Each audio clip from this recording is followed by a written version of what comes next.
Eu quero continuar falando de economia e trazer até uma manifestação do ministro da Fazenda, Fernando Haddad, que comemorou a desaceleração da inflação em março. O índice era de 0,83% em fevereiro, passou para 0,16% agora em março. E o ministro disse que a inflação no país está controlada. Vamos ver, ou acompanhar. Viram que a inflação veio hoje bem abaixo do previsto, ou seja, a inflação está controlada no Brasil. A gente vem dizendo isso reiteradamente. A inflação está cada vez menor no Brasil, né? Nós não estamos comprometendo de maneira nenhuma o compromisso com o poder de compra do salário. Alan Gani, o ministro da Fazenda começa a se manifestar, o Alan Gani ele já começa a se arrumar na cadeira toda vez que tem uma manifestação sobre inflação, sobre conta pública. Por que, seu Alan Gani? Olha, faltou ele falar a quem se atribui esse mérito da inflação controlada, se atribui ao Banco Central.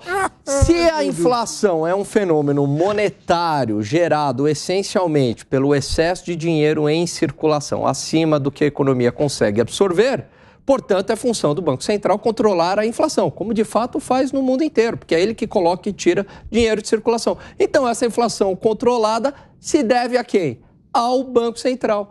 Ele está correto, a inflação de fato está controlada, o índice de março veio muito bem, desacelerou fortemente em relação a fevereiro, mas mérito do Banco Central. O governo deveria aproveitar essa oportunidade para agir do lado fiscal e diminuir ainda mais a inflação. Seu Fábio Piperno. Piperno, você acha que a análise do Gani está incorreta? Eu fico imaginando se o tomate subir, para onde vai o controle? Mas isso não é inflação. Isso não é inflação. Não, isso é um ajuste de preço relativo. Isso é um choque de oferta. Não, então, não é inflação. Inflação é um aumento de preço generalizado e persistente dos preços. O tomate é pontual. Aumento de preço generalizado e persistente causado pela expansão monetária. Então, aí que está o negócio. Então, por exemplo, tomate sobe, a carne sobe, aí tem um choque no preço do petróleo, que outro dia andou a 90. Mas não é persistente, não é generalizado, Não sei. Não, aí que tá o negócio. Mas aí que está o negócio. De imediato vai ter um impacto na inflação e um impacto que não vai poder ser controlado pelo Banco Central. Mas, Piperno... Por quê? Porque, de fato, ele não tem ação sobre esses preços com os quais ninguém...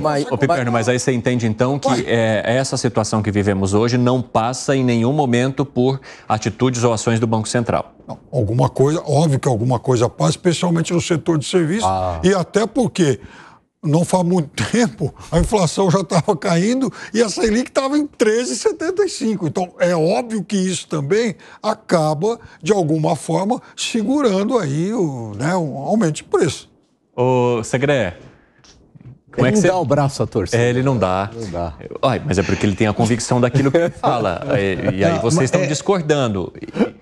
E por que vocês contestam também esse argumento do Fábio Piperno? Ele também não tem razão de dizer que essa situação não passa apenas por decisões do Banco Central? Não, passam prioritariamente por decisões do Banco Central. Vou dar um exemplo muito fácil. A inflação é um fenômeno monetário, sim. E faz uma conta.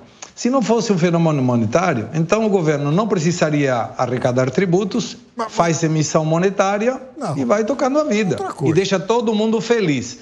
Isso vai ter uma expansão do dinheiro circulante e isso explode. A Argentina é um bom exemplo. Olha como, cortando a emissão, de 25,5% de inflação em dezembro, já está em 13% e continua descendo por duas articulações. E aí é onde quadra a necessidade de trabalhar em conjunto.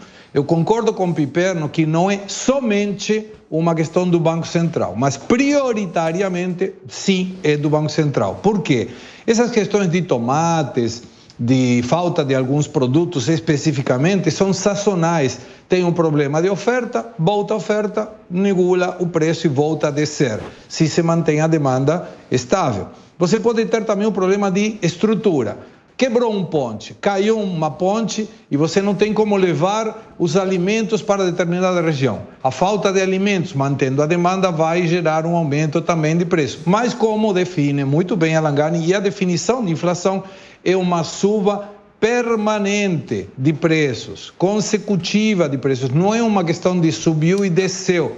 tem que ir sempre para cima. E aí é o Banco Central que determina a política monetária. E essa política monetária foi acertada e estão aí os resultados. O governo deveria dizer, mesmo que seja baixinho, muito obrigado, Campos Neto, obrigado. Eu não posso falar alto, mas obrigado. Fala aqui no meu ouvido.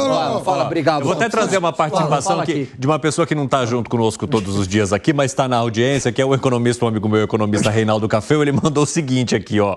Banco Central influencia os bens financiáveis para compensar eventuais altas dos bens de consumo imediato. Tudo bem. Então, desculpa, antes do Dávila falar, só uma coisa em relação ao que o Segré citou e o seu amigo também. Você imagina, por exemplo... E aí o Piperno toda vez aí contesta o Café. Olha lá, Café, fica de olho aí para depois você mandar a resposta aqui. Fala. A Argentina, por exemplo, viveu uma terrível estiagem ano passado. Ela perdeu praticamente toda a sua safra. Enfim, dizimou o agronegócio argentino em 2023. Muito bem. Imagina se isso ocorre aqui no Brasil. Se isso tivesse ocorrido aqui, é óbvio que isso teria um impacto sobre a inflação e um impacto muito grande. Eu não estou dizendo que o resto do país, que a economia do país é infensa às medidas adotadas pelo Banco Central. Não é isso. Agora, é muito difícil a gente mensurar também qual foi o impacto dessa taxa de inflação, por exemplo, das medidas adotadas pelo Banco Central. Dávila, já vou abrir um espacinho para você. O Segré só levantou a mão ali. Fala, Segré.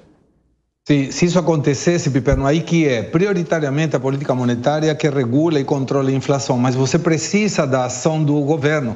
Nesse caso que você citou, qual poderia ser uma opção?